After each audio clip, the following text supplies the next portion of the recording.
BA भाग तृतीय के सभी विद्यार्थियों का स्वागत। आज हम रघुवीर सहाय की कविता पढ़ेंगे हमारी हिंदी। ये एक व्यंग्यात्मक कविता है और हमने इससे पहले रघुवीर सहाय की कविताएं पढ़ी हैं, तो इसी क्रम में अगली कविता आज हम शुरू करते हैं। देश में जो हिंदी की स्थिति है उसके बारे में कवि ने बात की है कि हिंदी क्योंकि अपने घर की भाषा है और हम दूसरी भाषाओं को महत्व देते हैं, अपनी भाषा जो है उसको हम कितना कैसा उपयोग करते हैं उसकी तुलना उन्होंने एक स्त्री से की है। तो आइए देखिए, अपन पढ़ते हैं। हमारी हिंदी एक दुहाजू की नई बीवी है, बहुत बोलने वाली, बहुत खाने वाली, बहुत सोने के गहने गढ़ते जाओ, सर पर चढ़ते जाओ, वह मुटाती जाए, पर सीने से गंधाती जाए। तो यहाँ कवि हिंदी भाषा के बारे में बात कर रहे हैं कि हमारी हिंदी जो है वो एक दुहाजू की बीवी है, यानी जो व्यक्ति जिसकी पहली पत्नी कहीं उसे छोड़कर चली जाए और दूसरी पत्नी आ जाए, या फिर पत्नी मर जाए तो दूसरी पत्नी से विवाह कर ले, तो उस व्यक्ति से, उस स्त्री से तुलना इन्होंने हिंदी की है कि हमारी हिंदी भाषा जो है वो एक दूज की पत्नी जो होती है, दूसरी बीवी जो है होती है, उसकी तरह है। बहुत बोलने वाली, बहुत खाने वाली, बहुत सोने वाली, कि वो जो हिंदी है वो उस दूसरी पत्नी की तरह कैसे है, जैसे दूसरी पत्नियां होती है, अक्सर देखा गया है समाज में, वो बहुत वाचाल होती है, बोलने वाली होती है, खाती भी बहुत है, सोती भी बहुत है, क्योंकि उसे बहुत ध्यान से रखा जाता है, तो वो जो है थोड़ी नखरे करने वाली होती है। तो उसकी तरह हिंदी की स्थिति है, क्योंकि बोली तो जाती है, अपनी हिंदी भाषा सबसे ज़्यादा बोली जाती है। गहने गढ़ाते जाओ, सर पर चढ़ाते जाओ। जो दूसरी बीवी होती है वो जिस प्रकार उसको कितने गहने चढ़ाने पड़ते हैं, क्योंकि अगर दूसरी भी छोड़ के चली गई तो आदमी का क्या होगा। एक व्यंग्य है समाज में कि दूसरी पत्नी को लोग बड़े व्यक्ति जो होते हैं, आदमी जो होते हैं, वो बड़े ध्यान से रखते हैं कि कहीं ये ना चली जाए। तो कवि वर्णन करते हैं कि जैसे दूसरी बीवी को गहने चढ़ाते जाओ, सर पर चढ़ाते जाओ, वैसे ही लोग हिंदी को सर पर चढ़ाते हैं। और उसमें असली शब्द जो होते हैं, जो लोक से मिलते हैं, जन से मिलते हैं, जो क्षेत्रीय भाषाओं के होते हैं, उनकी बजाय उसको और ज़्यादा अलंकारों से गढ़ करके व्यक्त करते हैं। वह मुटाती जाए, पसीने से गंधाती जाए, घर का माल मैके पहुंचाती जाए। अभिप्राय है कि जिस प्रकार जो दूसरी बीवी होती है वो खाती जाती है, मोटी होती जाती है, पसीने से गंध आती रहती है, और घर का सारा माल जो है अपने पीहर में पहुंचाती जाती है। वही स्थिति हिंदी की हो गई है कि लोग क्या करते हैं, जो थोड़े पांडित्य प्रदर्शन वाले होते हैं उस पे अलंकारों का बोझ डालते जाते हैं, उसको विशुद्ध हिंदी होने के चक्कर में, और लोग से अलग कर देते हैं, तो वो अपने ही घर में रह जाती है। हिंदी जो होती है उसका हम क्या चाहते हैं, हमारी हिंदी विश्व में हर जगह पहुँचे, लेकिन कैसे पहुँचेगी?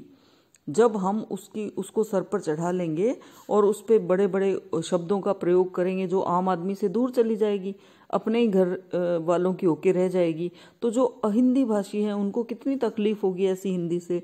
तो उस बीवी की तरह हो गई है जो सारा माल अपने मैके पहुंचा देती है।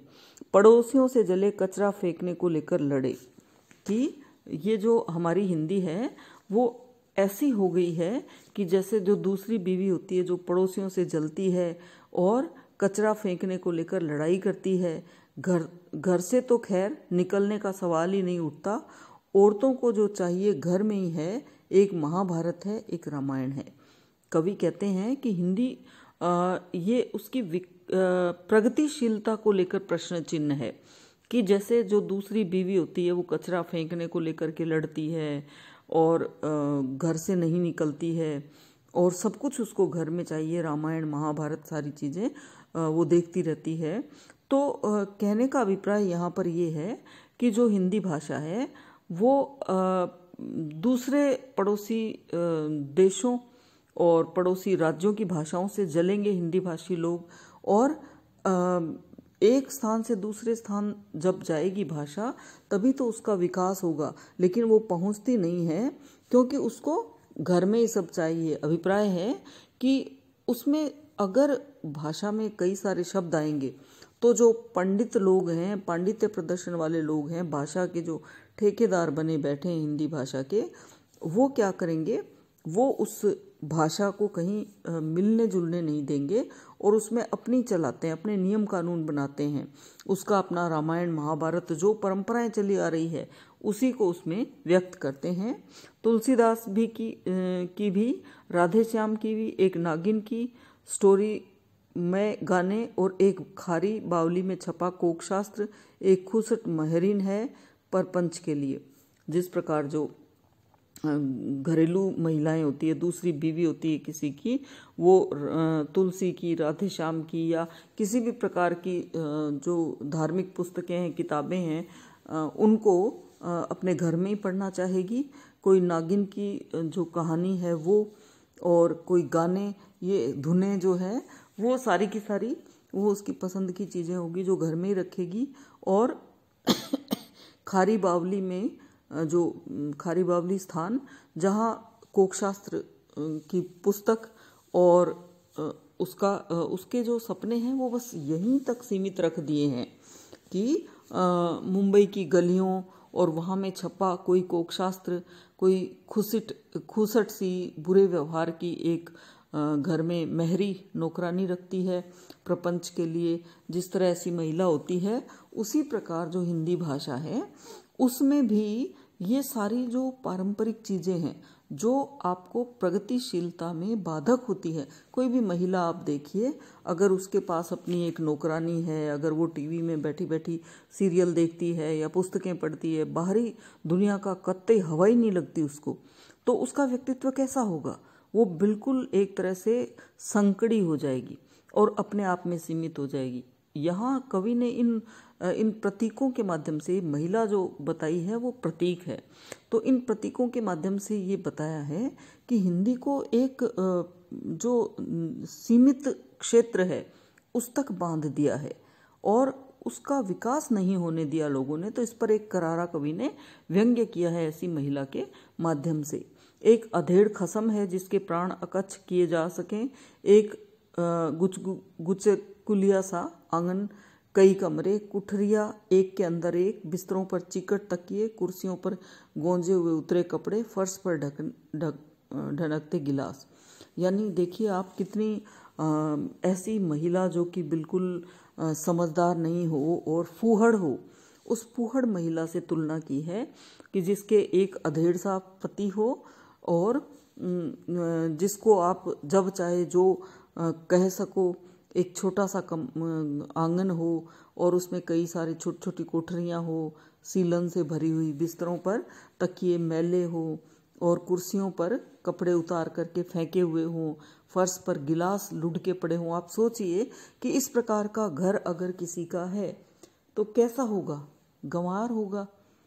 अगर हमें समय के साथ चलना है तो हमें उन प्रतीकों को उठाना पड़ेगा, उन चीज़ों को उठाना पड़ेगा जो हमारे देश की सीमाओं से पार भी हो सकते हैं, हमारे राज्य की सीमाओं से पार भी हो सकते हैं। तो आप देखिए, इसको साधारण सी बात से समझिए कि ऐसी कोई महिला हो जो घर में ही सड़ी रहे, जो पति से लड़ाई झगड़े करे और मैले कुचेले घर, कुर्सियों के ऊपर तकियों के कवर पड़े हैं और गिलास इधर उधर लुढ़के पड़े हैं, तो ऐसी महिला क्या प्रगति करेगी? कुछ नहीं करेगी। इसकी बजाय अगर वो बाहर निकलेगी, वो अपने ज्ञान का परिवर्धन करेगी, ज्ञान को और ज़्यादा विस्तार देगी, तो क्या होगा? वो उसका व्यक्तित्व निखरेगा। तो हमें आज हिंदी को उस महिला की बजाय एक आधुनिक महिला के रूप में बनाना होगा। अभिप्राय है कि हिंदी में नए शब्द आए, वो अपने विस्तार करे, ऐसी कवि उम्मीद करता है। खूंटियों पर कुचैली चादरें जो कुएं पर ले जाकर खींची जाएंगी, यानी जिस घर में खूंटियों के ऊपर मैली कुचली चादरें पड़ी है जो कभी कुएं पर ले जा कर के धोई जाएगी, खींची जाएगी, यानी कूट कूट कर धोई जाए, ऐसी स्थिति हो। घर में सब कुछ है जो औरतों को चाहिए, सीलन भी और अंदर की कोठरी में 5 सेर सोना भी, और संतान भी जिसका जिगर बढ़ गया है। यानी कवि ने करारा व्यंग्य किया है हिंदी भाषा की जो वर्तमान स्थिति है उसमें। आप देखिए उस औरत की तरह है जिसका घर सीलन से भरा हुआ हो, 5 सेर सोना तो होगा उसके पास, और संतान जिसका मतलब जो बीमारी से भरी हुई हो, जिगर बढ़ गया हो, जिसका तिल्ली बढ़ गई हो। तो इस प्रकार की एक अपढ़ और फूहड़ महिला की सी स्थिति जो है हमारी हिंदी भाषा की हो गई है। इस प्रकार से ये कविता आगे चलती है और इसमें कवि ने कुल मिलाकर हमारी जो हिंदी भाषा है उसकी जो दुर्दशा है उसका कवि ने वर्णन किया है कि कवि अंत करते हैं इस तरह से। एक स्लाइड बनने से चूक गई है, मैं आपको बता देती हूँ।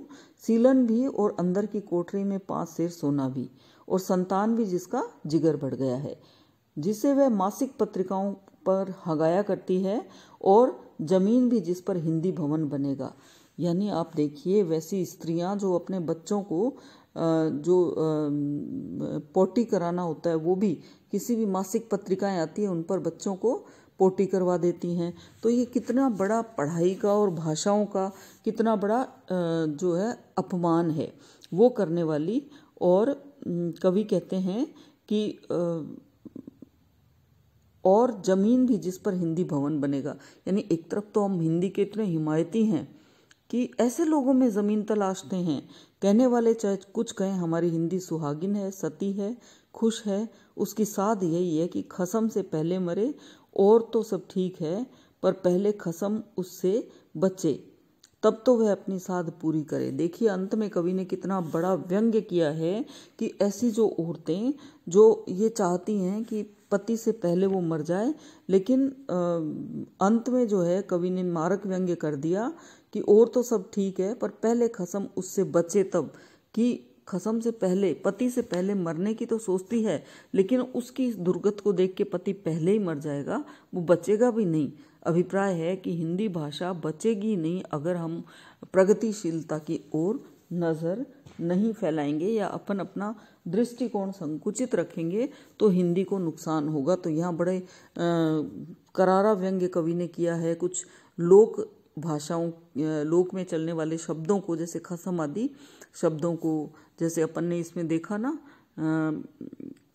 बहुत सारे शब्द है, कुचैले, खूंटियों पर टंगे हुए कपड़े, है ना, लोक जीवन की जो चीज़ें हैं ना, कुर्सियों पर, तकियों पर गोंजे हुए कपड़े, है ना, ये गोंजे हुए शब्द, गुचकुलिया सा आंगन, है ना, और खसम, और इसी तरह से नागिन की स्टोरी, कोकशास्त्र, खूसट माहरीन, परपंच, है ना, ये शब्द जो है ना, इन शब्दों को देखिए आप। और भी जैसे सारी स्लाइड में मैं आपको दुहाजू की नई बीवी है ना, तो ये कैसी उपमाएं दी है। उपमा की दृष्टि से भी ये बहुत ही नया प्रयोग है कवि का, और शब्द भी ऐसे लिए हैं जो कि लोक जीवन से उठाए गए हैं, जो हर आदमी आसानी से समझता है।